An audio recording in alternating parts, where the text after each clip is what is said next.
Spain, 1478.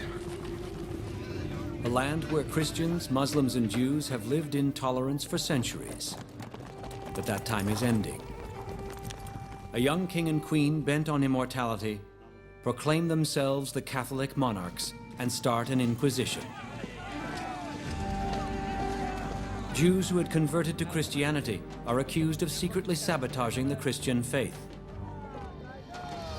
Thousands perish in a ritual called the Act of Faith.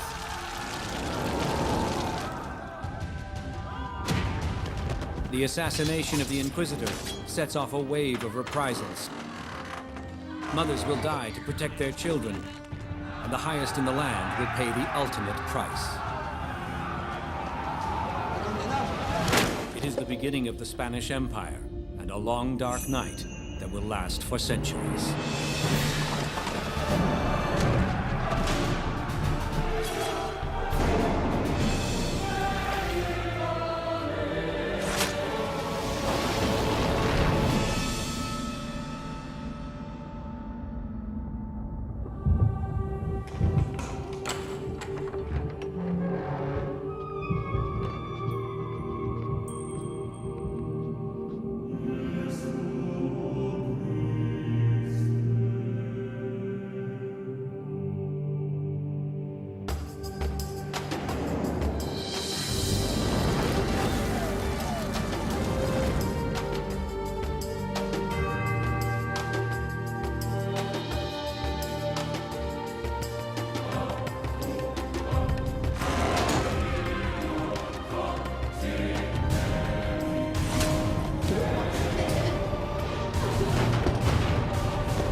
The Iberian Peninsula in the Middle Ages is unique. Isolated from the rest of Europe by the impassable mountains of the Pyrenees, for more than 1,000 years, Iberia has been home to a rich intermingling of cultures.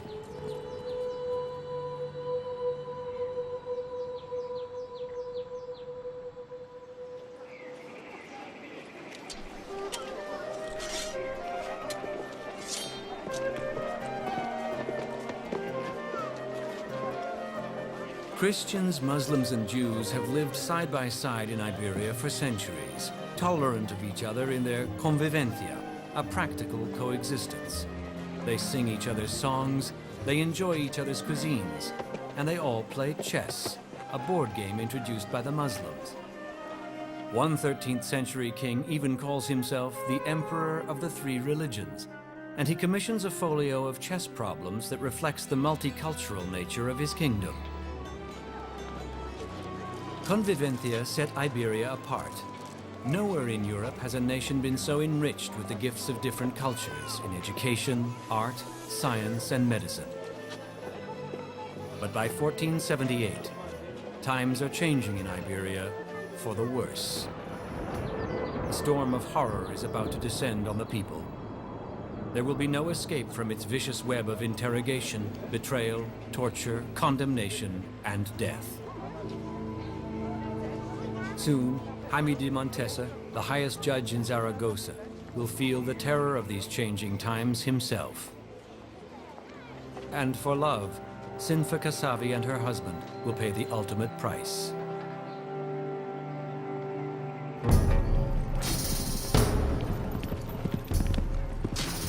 The time of tolerance has passed. Iberia is in turmoil. Iberia is not yet the nation we know as Spain. The north is divided among the Christian kingdoms of Aragon, Castile, and Navarre. The Moors control the Muslim stronghold of Granada in the south. And there's a power struggle for the throne of Castile.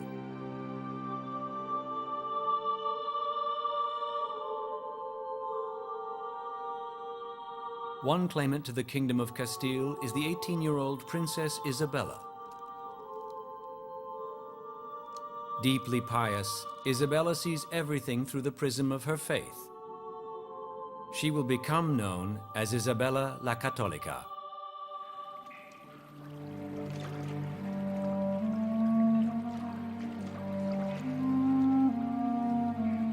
Faith guides the citizens of the realm.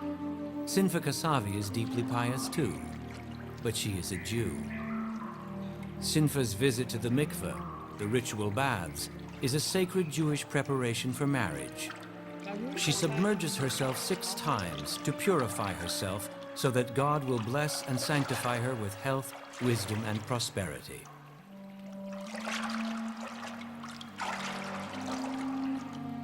The wedding was scheduled for the spring. 3 days before my wedding, I took my bride's bath. I purified myself at the mikveh.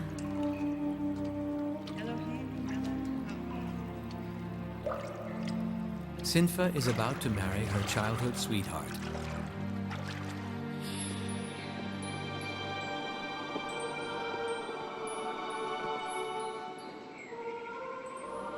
Isabella is about to marry someone she's never met. It is a marriage she prays will unite the kingdoms of Castile and Aragon.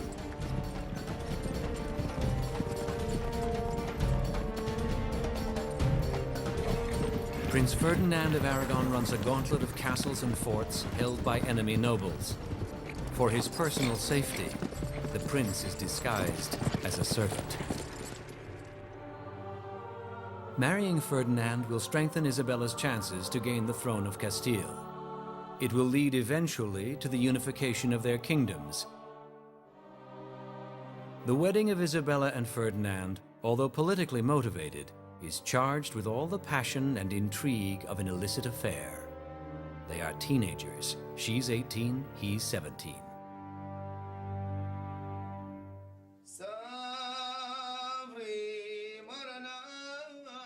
Sinfa Kasavi and Jacob Abankuka married first as Christians in the cathedral. But now they have a second, secret wedding in the Jewish tradition. From the transcript of Sinfa Kasavi. That day, we all met in my father's house. All my family and my sweetheart's family. They brought many presents. They filled my house with flowers and brought delicious meats for the meal of that day. All this was the prelude to the happiness, harmony, and peace that were awaiting us in our life together. The day I got married was the happiest of my life. I was very pretty. I was dressed in beautiful clothes. I was radiant with happiness. Jews have lived in Iberia for over a millennium, since the first arrived with the Roman legions. But since the 14th century, the Jews have come under attack from Catholic zealots.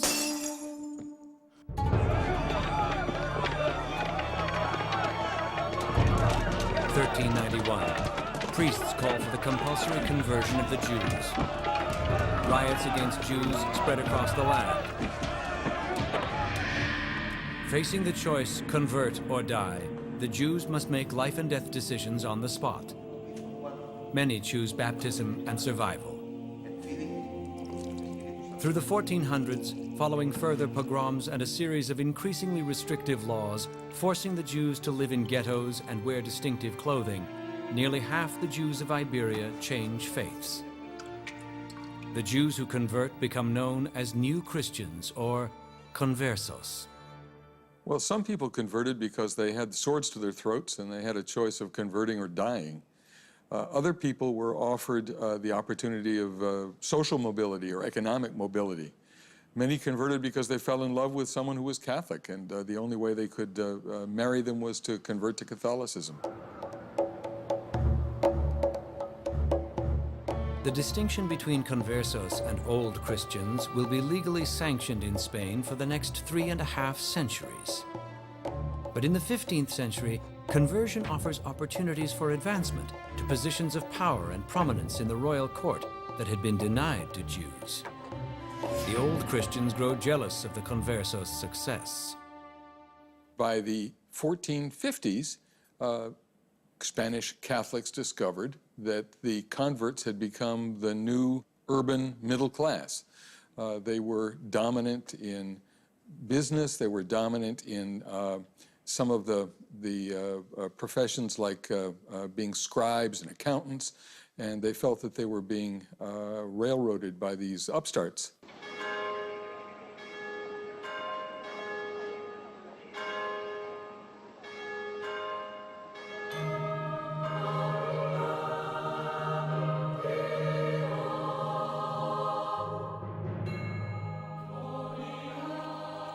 (1478), a royal baptism.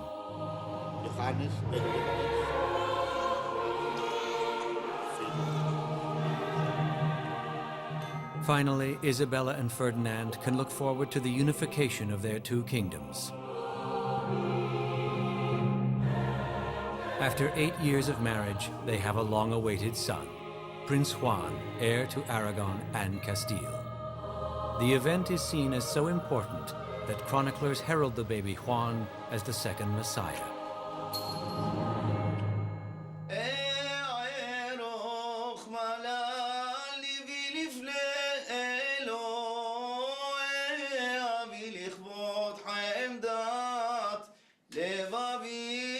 In the home of Conversos, Constanza de Perpignan and Manuel de Almazan, a secret ritual takes place.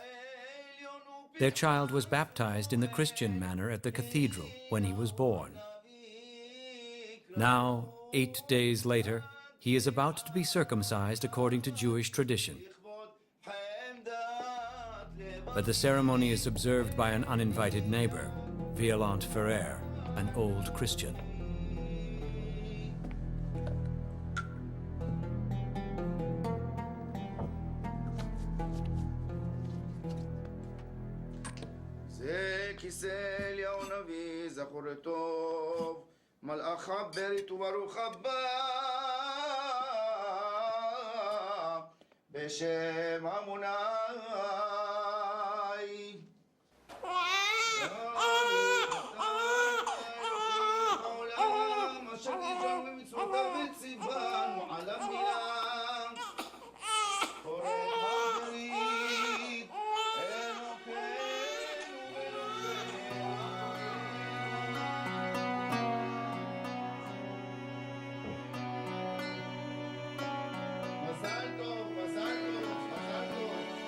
Now, Constanza de Perpignan's baby has a name.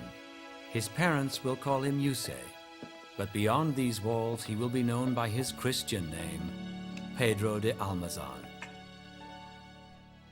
In time, the baby named this day will play a role in a defining moment of the Spanish Inquisition.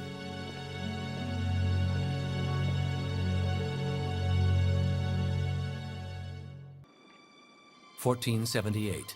The monarchs take up residence in the Alcazar of Seville, a palace built by the Moors, the Muslim rulers in the 11th century. Isabella and Ferdinand are the power couple of their day.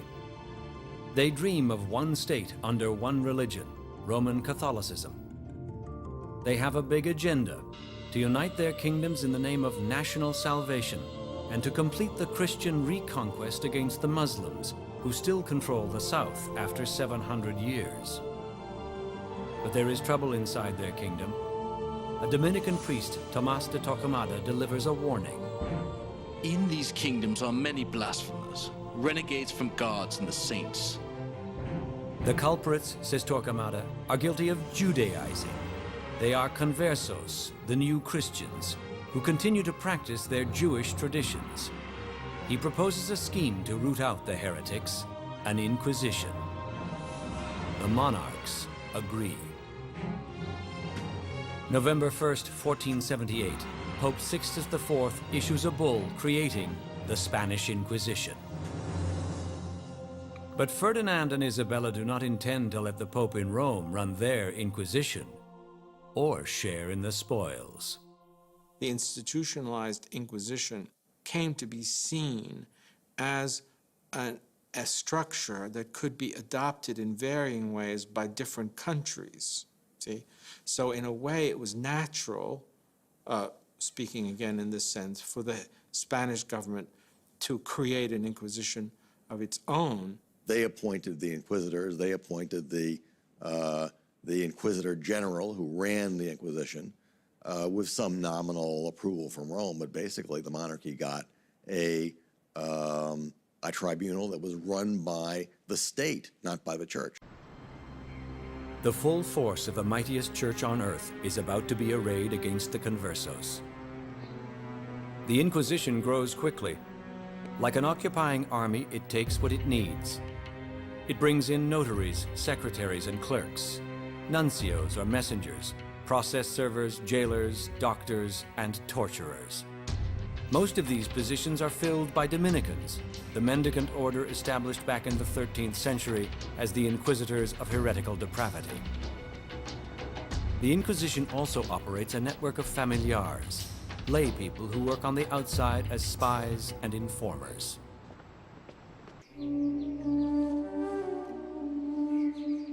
The monarchs will hold the keys to the powerful engine that becomes the Spanish Inquisition. The record room is the memory of the Inquisition. 3 keys entrusted to 3 inquisitors are needed to open its 3 locks. No file can be removed from this room without the knowledge of the others. They contain the records of investigations, of interrogations, of torture sessions. They are cross-referenced, and they will survive centuries.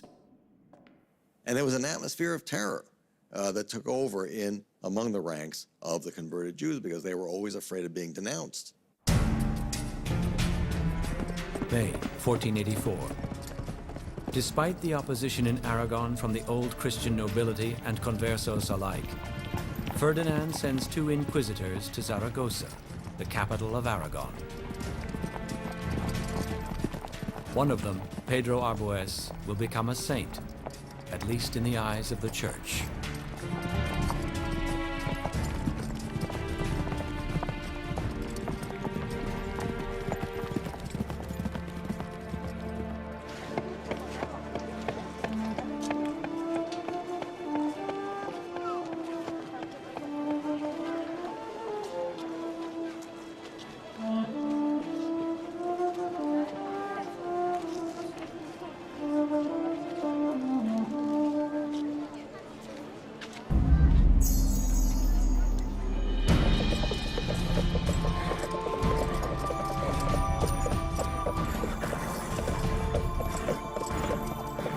Like many Spanish towns, Zaragoza has a large number of conversos. And for the conversos, every ritual in the cycle of life and death will come under scrutiny. They will be charged with heresy if the Inquisition hears that they are Judaizers, who continue to observe the Jewish customs of their ancestors. The Inquisition files are just filled with data about life cycle events, about how they buried their dead, about issues of female hygiene, of sexual practices, of every imaginable part of people's daily lives. I think it's very important to make the point that Jews were never the object of the Inquisition's investigations because Jews were not Christian. The Spanish Inquisition dealt only with baptized Christians. Sinfa Kasavi and her husband, Jacob Abencuca, are denounced as Judaizers by 7 witnesses, people they have lived and worked with all their lives. The identities of their accusers will not be revealed. ¿Cuál es su nombre? Sinfa Kakabi. ¿Sabe de qué se le acusa? Yo no he hecho nada, soy inocente. ¿Es usted judía? Sí, soy judía. Judía es un delito. No, no es un delito, soy judía. ¿Dónde está su Dios? Soy como cualquier otra persona. But Sinfa has a clever defense. The Inquisition is charged with investigating Christians suspected of heresy. Jews are beyond the Inquisition's reach. They cannot be heretics because to the Church they are infidels, unbelievers. Es delito. ¿Y su Dios? When the Inquisitor demands she confess she is a heretic, ¿Dónde está su Dios? Sinfa insists she is a Jew. Y es el cristiano. We are Jewish. We live with Jews and we live as Jews. I was never baptized a Christian. La ley de Dios, única. Yo tengo mi Dios. And my husband is a Jew. ¿Es judío? Eso no es ser Dios. Eso no es ser nada. Frustrated, the Inquisitor orders that Sinfa be tortured.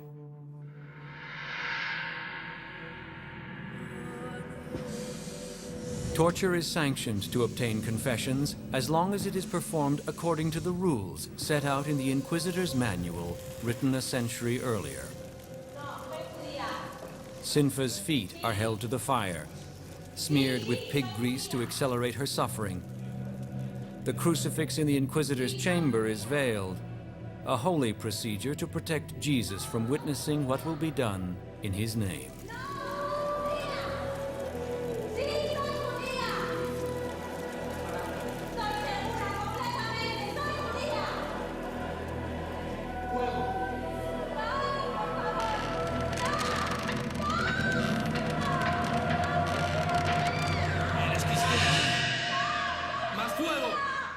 Under torture, Sinfa reveals exactly what the Inquisitor wants to hear. Yes, I am a Christian. I was born Christian. My name was Juana, and my father was Juan Gonzalez. Watching Sinfa's torture is too much for Jacob. The notary dutifully transcribes his words from the transcript of Jacob Abancuca. Remove her from the torture! My wife speaks the truth! Release her from the torture, Inquisitor! I will speak the truth as well. I am from Seville, of the Kingdom of Castile, and I was born a Christian. I had Jewish friends who were engaged before getting married in the synagogue, and I always dreamed of being able to do it myself. We were then husband and wife, according to the law of Moses. You just condemned yourselves. Your souls are already lost, and now you will lose your bodies. Jacob has just sealed his own fate. Sinfa will be spared, for now. If I had been born Christian, I would have been happy now, and the Inquisition would not be after us. Sinfa gathers her strength and defiance. That was the happiest day of my life, and you can't take that away from me. The Inquisition said to people, you must confess if you are guilty of any kind of Judaizing. You have to confess if you know of someone who may know of someone who is guilty of Judaizing. And if you don't, you're guilty to the extent that they're guilty. And that just tore society apart.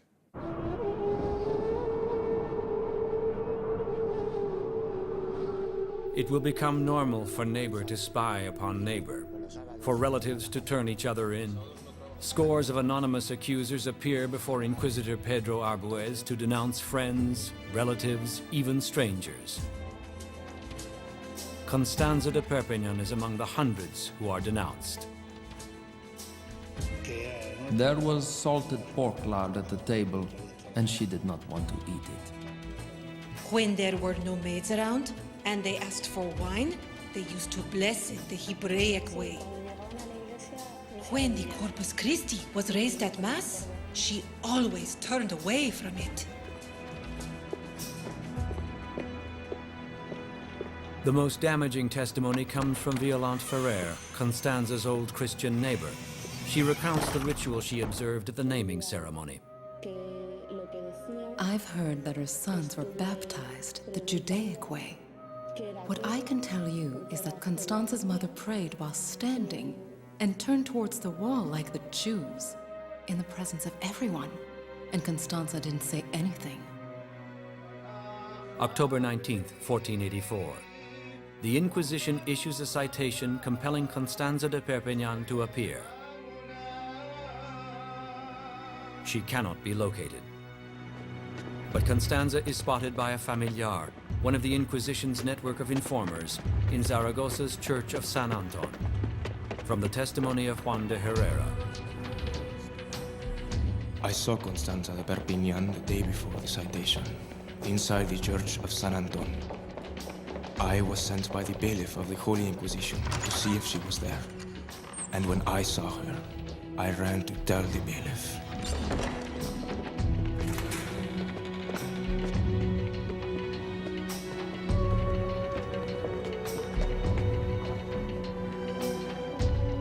I told him, and we ran together to the Church of San Anton. And the bailiff looked for her everywhere, but we did not find her. Later, I heard that she had hidden in the sacristy of the church, And then I heard that the accused had escaped for fear of the Inquisition. Constanza and her daughters escaped the Inquisition, leaving the men in her family behind. Others will be less fortunate.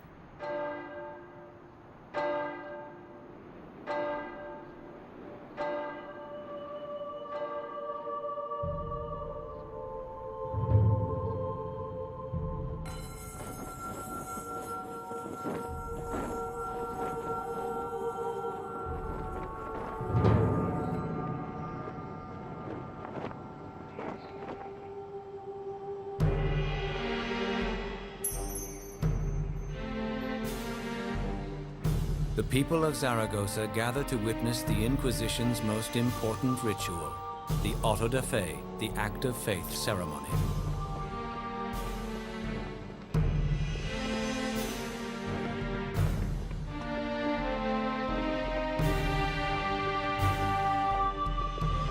Many of the condemned are prominent Conversos who only weeks earlier ran the city government. For Sinfa and her daughter, it will be the most tragic day of their lives. Now, Zaragoza will witness its first public display of the awesome power of the Inquisition. The act of faith ceremony, designed to strike the fear of God into all who witness it.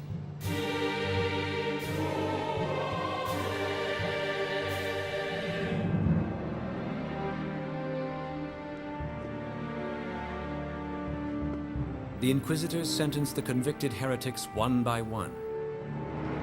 Maricruz Soriano.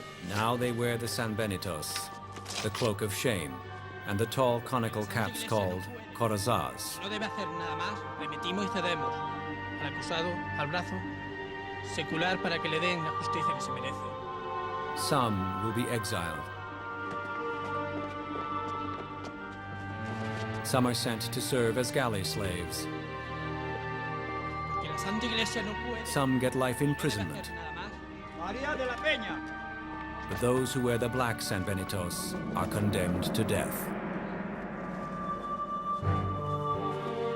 The Inquisition operates on a spiritual plane. It turns the condemned over to the state for execution. Families and friends are forced to watch their loved ones being incinerated before their eyes. But to some, the downfall of the Conversos is cause to celebrate. One witness recorded. Now that the fire has been lighted, it will burn to the last stick. Burn until every Judaizer is dead, and there remains no one over the age of 20 who is touched by that leprosy. Constanza de Perpignan will burn today in effigy. The consequences for her eldest son, Pedro, and her husband, Manuel de Almazan, are the same as if Constanza herself had been burnt. The Inquisition will confiscate all the worldly goods of the families of the condemned. The royal treasury will take its cut of the spoils.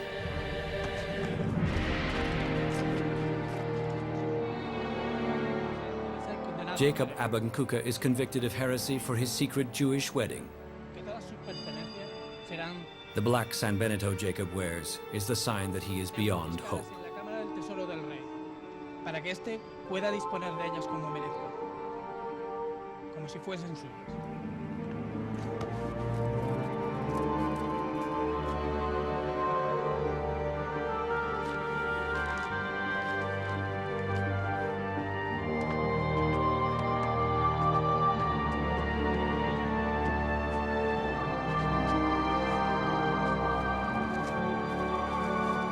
In its first 5 years, thousands of people are purified in the fires of the Inquisition. According to one Spanish historian, within a century, the Inquisition will touch the lives of more than 15% of the population of Spain.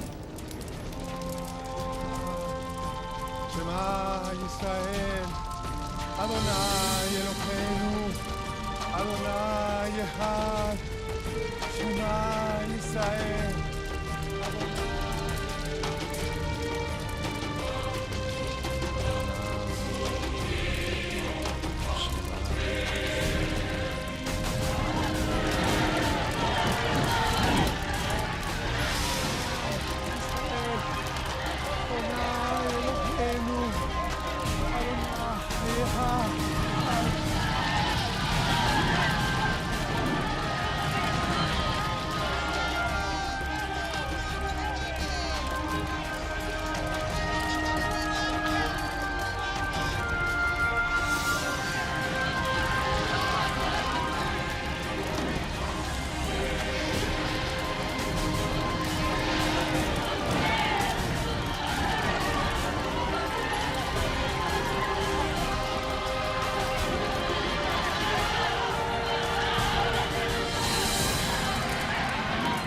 The auto de fe was an act of penance. Literally, it means an act of faith. And it was a foretaste of hell. It was a visible foretaste of the fact that their souls would be condemned forever. Again, it was a cautionary kind of thing.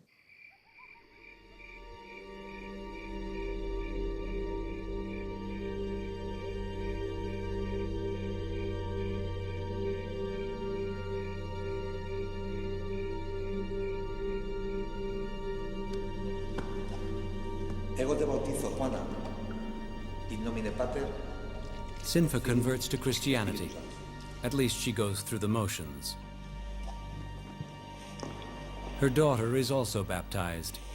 Ego te bautizo, María. In nomine Patri, et Filii, Spiritus Sancti.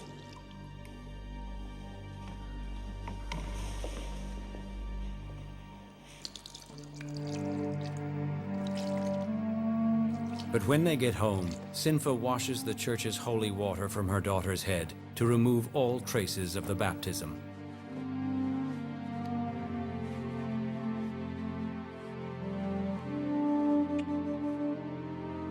She continues to live as a Jew for the next 2 years.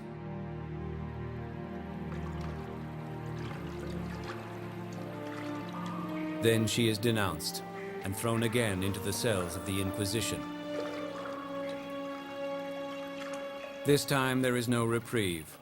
Sinfa Kasavi is condemned. She remains defiant to the very end. From the transcript of Sinfa Kasavi. You are the ones who are lost and cheated, and us, the fortunate one, let the angels of Moses guard me. And don't call me Juana. That is not my name. My name is Sinfa.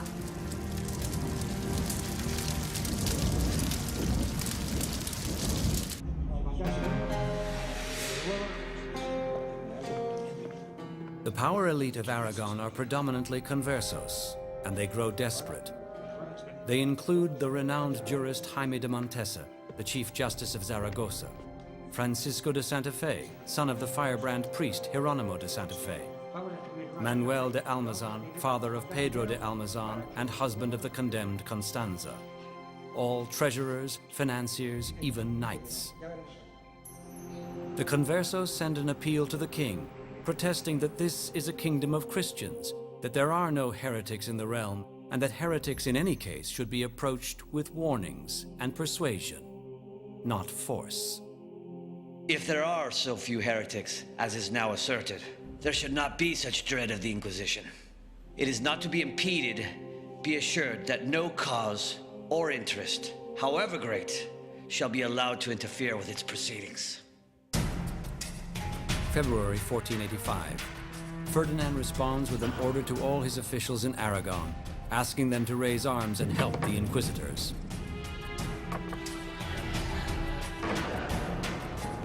The Conversos try everything to stop the Inquisition. Legal arguments, appeals to Rome, petitions to the Catholic Monarchs, but nothing works.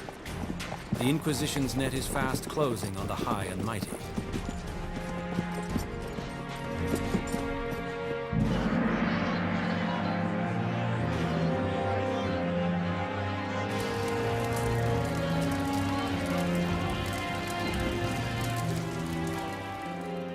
Even Jaime de Montesa, the Chief Justice of Zaragoza, will find no protection under the law.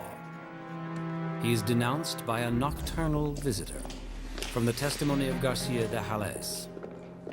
I went there at night many times. I was having an affair with the maid.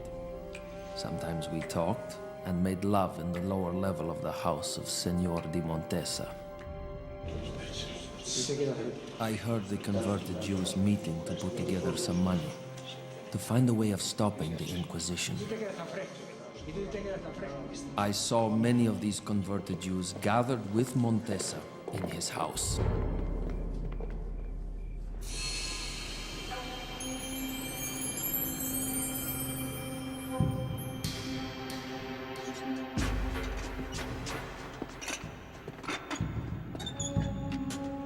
September 15th, 1485. Inquisitor Pedro Arbuez will take the first step towards sainthood.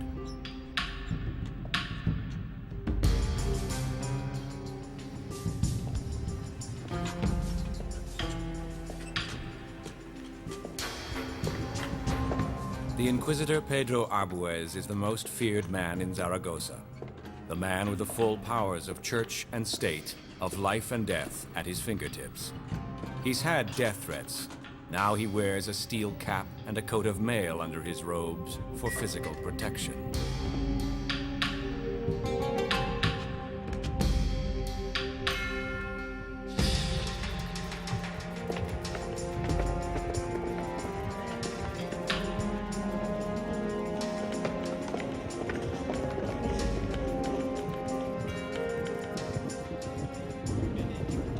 The Scourge of Zaragoza is a devout man, a graduate of Divinity College in Bologna.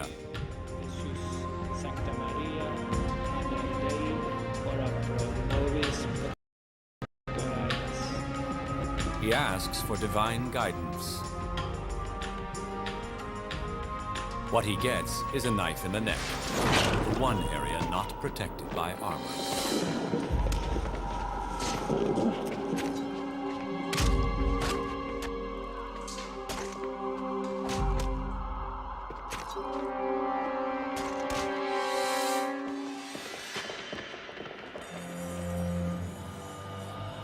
Inquisitor Pedro Arbuez dies of his wounds exactly 48 hours later. Nearly 4 centuries later, Rome will make the assassinated Inquisitor a saint. The Arbuez assassination is a unique event.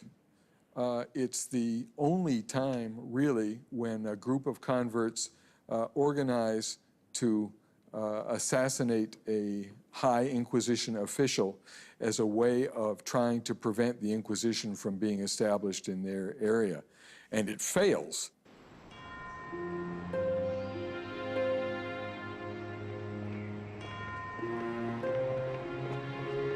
October 17th, 1485. 1 month after the assassination of the Inquisitor, the Inquisition arrests the distinguished jurist Jaime de Montesa.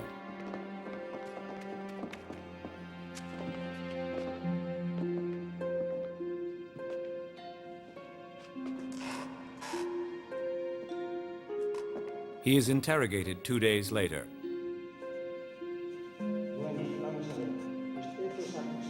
The notary records Montesa's denials. He denies having given or received any money, neither now nor at any time. And he denies being ever in attendance in meetings during which the death of the Inquisitor was discussed. And he said that in the case of the death of Pedro Arbuez, only a crazy and desperate heretic could do such a thing. For someone to jeopardize all the Conversos is a huge betrayal. Jaime de Montesa is sent back to his cell. He will stay there for the next 22 months.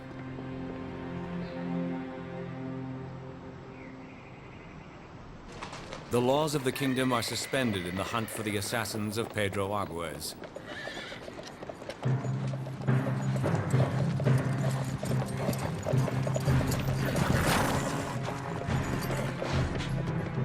Vidal Durango, the man who first stabbed the Inquisitor, is the first to be captured. Durango is tortured. He confesses. Money was offered. He gives names, implicating all the leading Conversos in the conspiracy.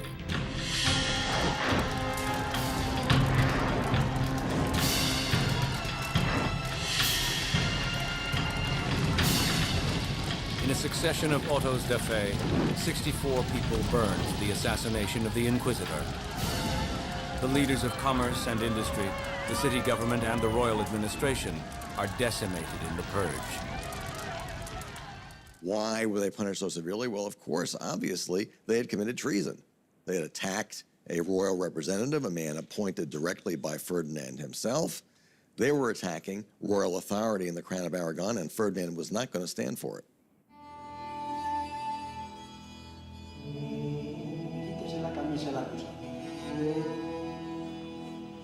Pedro de Almazan, whose mother Constanza has been burned in effigy, is among the Conversos caught in the dragnet. The tribunal examines Pedro to see if he is circumcised.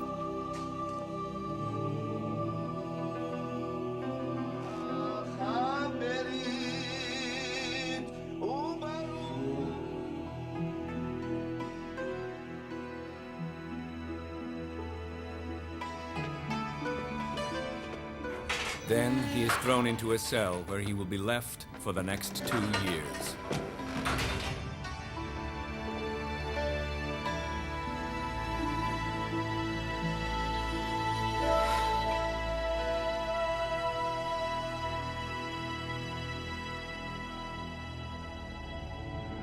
August 10th, 1487.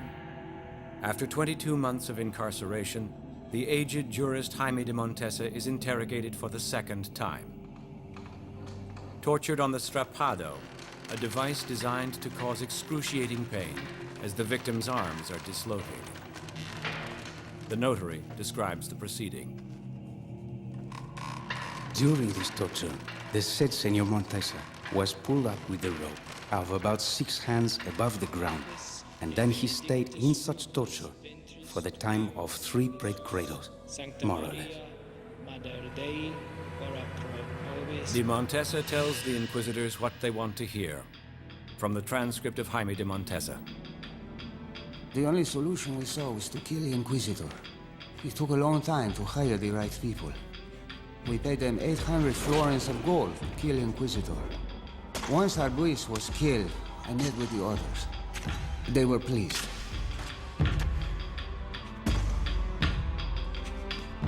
The Inquisition has its case against de Montesa. It's a mistake to torture people. However, torture was regarded as a perfectly justified, legitimate way of producing evidence, and it was therefore legally justified. August 20th, 1487. Jaime de Montesa is condemned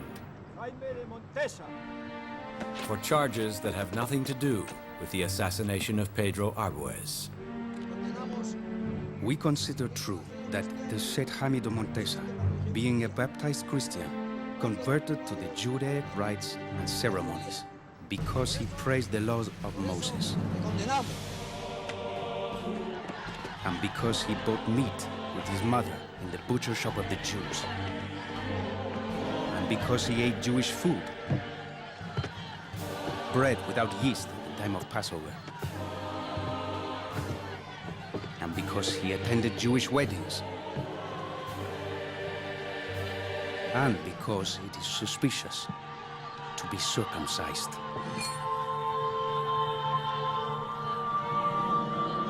Jaime de Montesa is beheaded.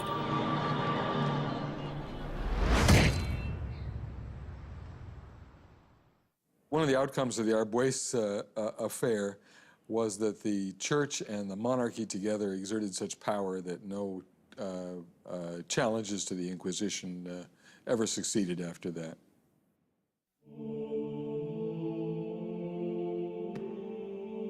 Juro y declaro de todo corazón que creo que la ley de Jesucristo, nuestro Señor. Young Pedro de Almazan gets off lightly. He agrees to abjure, to renounce his faith and accept Christ. He is sentenced to exile, a fate that lies in store for all his people.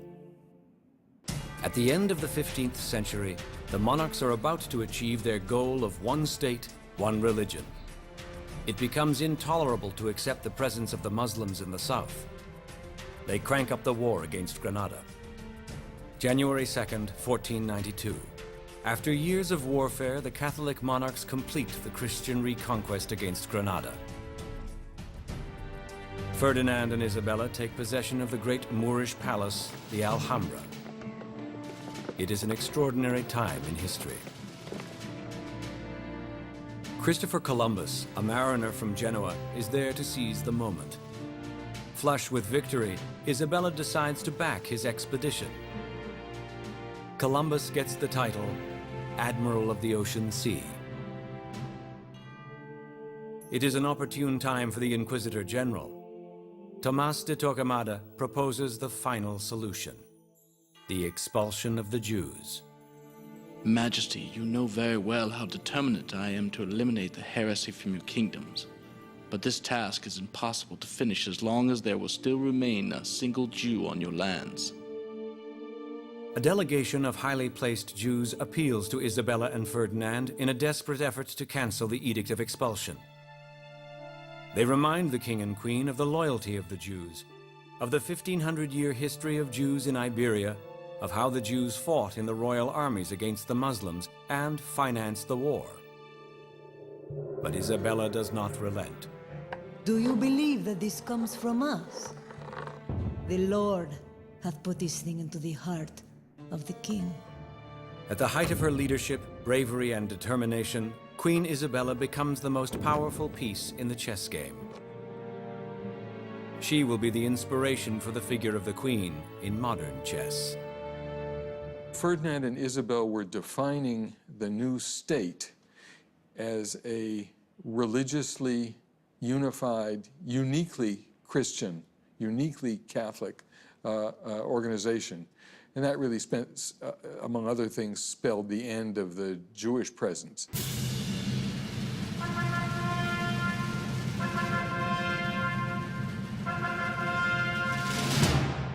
April 30th, 1492. Across Iberia, in towns and villages, people gather to hear the royal proclamation. The Jews are ordered to leave the country in 3 months.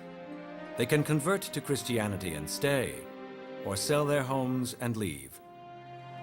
They can take personal property, but not mules, gold, silver, jewelry, or precious metals. Every Jewish home is inventoried by agents of the Inquisition and the Crown. In desperation, families must dispose of all they own at fire sale prices.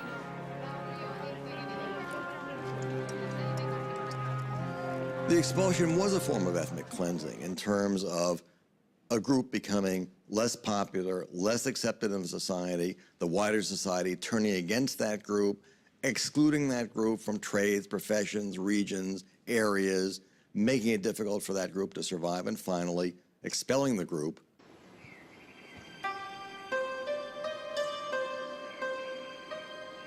Across the land, Jews visit their cemeteries to pay their respects to their ancestors for the last time. The expulsion coincides with the fast of Tisha B'Av, the saddest of Jewish holy days, a fast to commemorate the destruction of the temple in Jerusalem. For the Jews of Spain, it is the beginning of a new diaspora.